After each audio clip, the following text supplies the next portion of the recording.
Slow couple of weeks to the new year with announcements, but you've come thick and fast in the last few days. We have. We've been working very hard. It's just been getting certain things over the line, and today is a really strong card that we've announced for the O2 on the 14th of April here in London.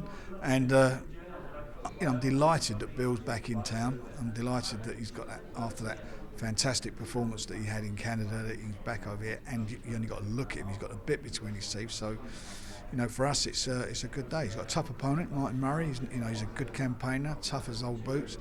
He's been very unlucky in his career. There's a couple of fights where he's challenged for world titles where a lot of people, and certainly myself on one occasion, thought he got the wrong end of the decision. But this for him is a last roll of the dice, I think, as far as winning the title. He knows Bill very well. They know each other. It's going to be, the styles are going to make it a good fight. You've got one guy who can box and can punch, and Bill, certainly we know he can box. He's got fantastic boxing brain, but he can whack as well when he needs to pull the big punch out the bag. So I'm looking forward to that fight. And Terry Flanagan against Maurice Hooker, an unbeaten America who's a lot bigger than Terry as well. Yeah. It's not an easy one. Although people might not know Hooker, they look at the draw with Perez. If you can just explain how hard is this fight? It's a tough fight. He's 6'1". I mean, Terry's not fought anybody, I don't believe, who's that tall. He's rangy. As you say, he's undefeated fighters. Undefeated fighters are undefeated for a reason, because no one's beaten.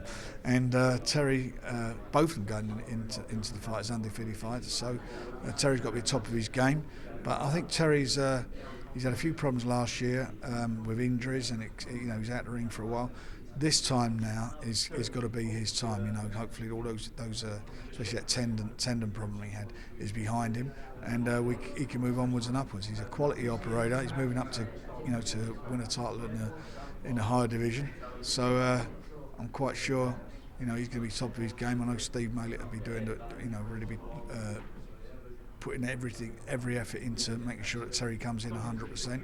And if he does, I think he can win it. I think he can win the fight and set himself up for some really big fights. I mean, you might have time to pop home after that show, because straight away you move over to Belfast for Frampton Donaire. Now, that's one of the best fights in the world so far this year, isn't it? I agree. I mean, I think Donaire, I'm not being disrespectful to other fighters, I think he's probably the best fighter that's ever gone to Belfast. I can't think of two. I'm sort of wrapping my brains a bit on that one, and I think he is. I mean, the quality of him. So, him and Carl is going to be something special. The atmosphere is going to be special. It's more or less sold out now, and I think we're getting in for a treat. So we're hitting the ground running. We got two good shows for the 14th and for the 21st, and I think the fans are going to love what we're delivering.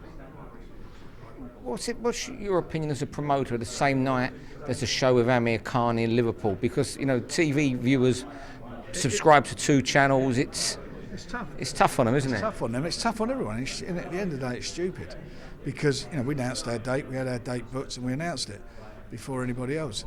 You divide the audience. I mean, if you're getting a good rating on TV, and even if it takes away 10% of your viewers to watch the other channel, that is suddenly not as good a rating as last time. So that's not good for boxing, and that's certainly not good for them either on Sky. So I'm a bit disappointed with that. You wouldn't get Arsenal and Spurs playing the same night on Sky and BT up against each other, or Man United, Man City. It just wouldn't happen. And sometimes I get annoyed that sometimes boxing gets treated like a bastard sport, that it doesn't matter, but it does matter. It means a lot. It matters a lot to the fans, and it matters a lot to people who care about boxing.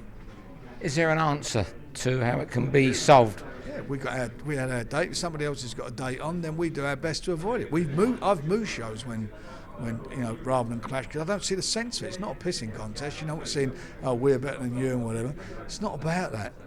Boxing doesn't benefit from that. There's no benefit at all whatsoever for the sport in doing that, in clashing of dates. There is no benefit, and it's not just. Some promoters probably don't give a monkeys. Maybe they're not here for the long term. I don't know, but for a sport, the sport needs to the sport itself collectively needs to ensure that doesn't happen. It's no good to anybody. Is there a way to solve it? Sitting down, broadcasters, promoters. Well, broadcasters have a lot to do with this as well. I mean, they should do it. As I say, they wouldn't let it happen in other sports. You don't get two rugby, two home nation matches on exactly the same time, do you? It just doesn't happen. They spread them all out and things like that. So it's just not. It doesn't make sense. I'm just hoping that it's that it won't happen again in the future. And well, something to make you a bit happier, moving on to Leeds in May 19, Josh Warrington, challenging Lee Selby, another great fight. It's a cracking fight, isn't it? It's one that we've all been waiting for, and I am looking forward to that. So, we're having a press conference next week when we're going to announce the venue. I think it's going to be exciting, and I think again it's another good quality fight that we put together. And I'll ask you, Steve, you can give it away. Frampton or Donaire going to face the winner? Well, that'd be where we, at the end of the day, that was always sort of the game plan. So we'll see how it all pans out, and if it does pan out, how we hope it'll pan out, I think we're going to deliver what the fans want, which is the best fights, the best fight in the best.